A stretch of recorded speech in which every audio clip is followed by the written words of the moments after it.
मेरा नाम अमित है और यह कहानी यूएस दिनों की है, जब मैं एक फॉरेस्ट रेंजर के रूप में काम कर रहा था। यह घटना एक रात के समय की है, जब मैं अपनी ड्यूटी के लिए जंगल में था।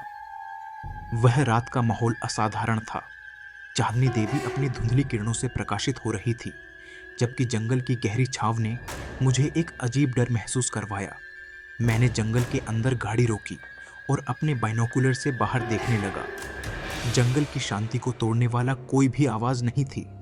बस एक अजीब सी ठंडक छाई हुई थी, जो मेरे मन में डरावनी खोज उत्पन्न कर रही थी। अचानक मेरा ध्यान एक अद्भुत रोशनी पर गया, जो अचानक एक पेड़ के पास दिखाई दी। मेरे बाइनोकुलर से मैंने एक विचित्र प्राणी का आकार देखा। वह एक बड़ी भैंस की तरह दिख रहा था, लेकिन उसकी दोनों पंजे और चारों पैर बिल्कुल अन्य प्राणियों की तरह थे।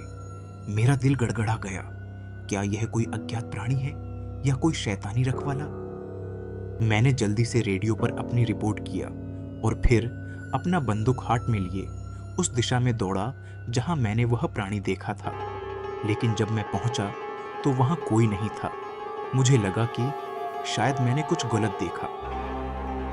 मैं अपनी गाड़ी में वापस चला आया, लेकिन मेरा दिल शांत नहीं था। कुछ अजीब था, जैसे कुछ बदल गया हो।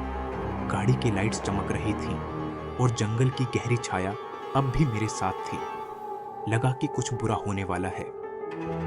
तभी मेरे नजदीक से कुछ आवाज आई।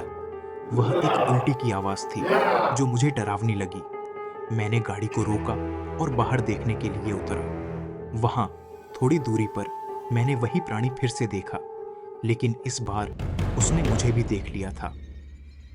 मेरा हृदय धड़कने लगा। वह प्राणी धीरे धीरे मेरी ओर आ रहा था।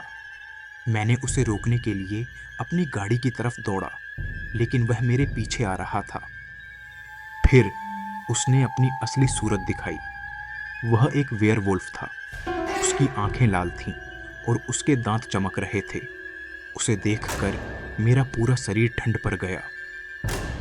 मैंने उससे बचने के लिए गाड़ी को फिर से चलाया, लेकिन वह मेरा पीछा करता गया। धीरे धीरे मेरी गाड़ी रुकने लगी और वह मुझे ध्वस्त करने के लिए मेरे पास आया।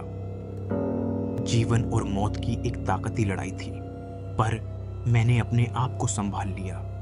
मैंने अपनी गाड़ी को दोबारा चलाया और जल्दी से ऑफिस की ओर चला गया। ऑफिस में पहुंचने के बाद मैंने दरवाजा बंद किया और खुद को सुरक्षित महसूस किया, लेकिन मेरा शरीर अब भी डर से कांप रहा था।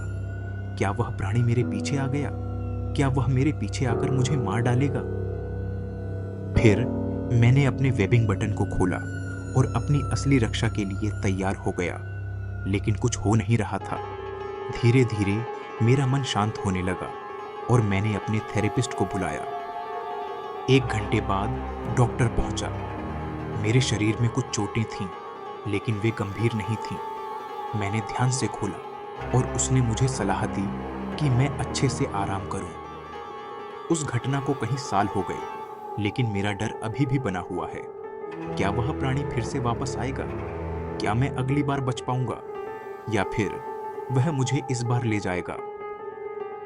कुछ भी हो, मेरा लक्ष्य हमेशा वही रहेगा, अपने जीवन को सुरक्षित रखना।